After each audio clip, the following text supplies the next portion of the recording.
யோபு 6ஆம் அதிகாரம். யோபு கூறிய பதிலுரை. ஓ, என் வேதனைகள் உண்மையாகவே நெருக்கப்பட்டு என் இன்னல்கள் அனைத்தும் சீர்தூக்கப்படுமானால் நலமாயிருக்குமே. கடற்கரை மணலிலும் இப்போது அவை கனமானவை. பதட்டமான என் சொற்களுக்கு காரணமும் அதுவே. எல்லாம் வல்லவரின் அம்புகள் என்னில் தைத்துள்ளன. அவற்றின் நஞ்சு என் உயிரை குடிக்கின்றது. கடவுளின் அச்சுறுத்தல்கள் எனக்கெதிராய் அணிவகுத்துள்ளன. காட்டு கழுதைக்கு புல் இருக்க அது கனைக்குமா? காளைக்கு தீனி இருக்க அது கத்துமா? சுவையற்றது உப்பின்றி உண்ணப்படுமா? துப்பும் எச்சிலில் சுவை இருக்குமா? அவற்றை தொட என் நெஞ்சம் மறுக்கிறது.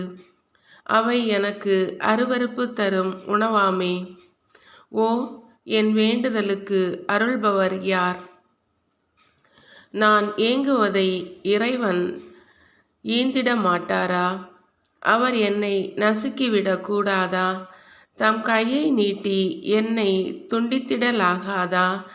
அதுவே எனக்கு ஆறுதலாகும். அழிக்கும் அல்லலிலும் அகமகிழ்வேன். தொடரும் துயரிலும் துள்ளி மகிழ்வேன்.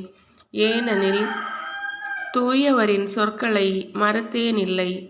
நான் இன்னும் பொறுத்திருக்க வலிமை ஏது? என் நெஞ்சம் காத்திருக்க நோக்கமேது? என் வலிமை கல்லின் வலிமையோ? என் சதை வெண்கலத்தால் ஆனதோ? இதோ என்னில் உதவி எதுவுமில்லை. என்னிலிருந்து உரம் நீக்கப்பட்டது.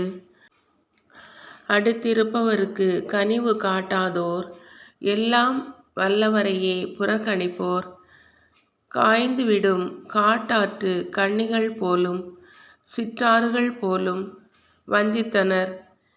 என் உறவின் முறையார் அவற்றில் பனிக்கட்டி உருகி செல்லும்.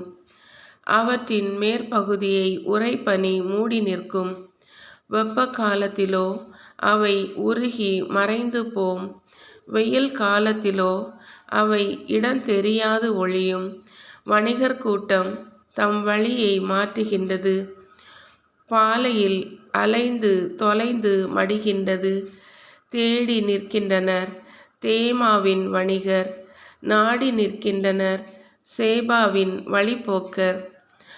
அவர்கள் நம்பியிருந்தனர், ஆனால் ஏமாற்றம் அடைகின்றனர்.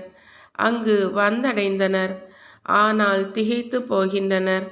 இப்போது நீங்களும் எனக்கு அவ்வாறே ஆனீர்கள்.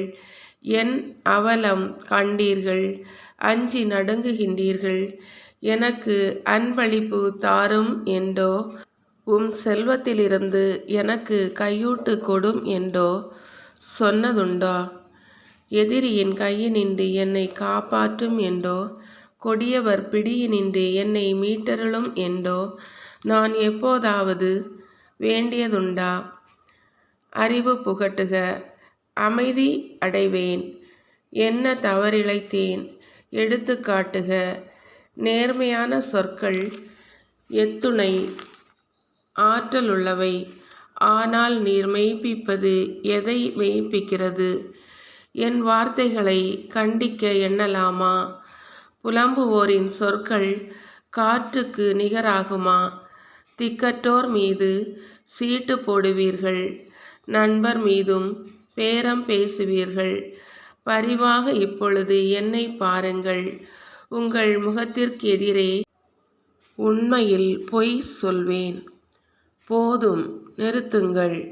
அநீதி செய்ய வேண்டாம். பொறுங்கள், நீதி இன்னும் என் பக்கமே. என் நாவில் அநீதி உள்ளதா? என் அன்னம் சுவையானதை பிரித்துணராதா?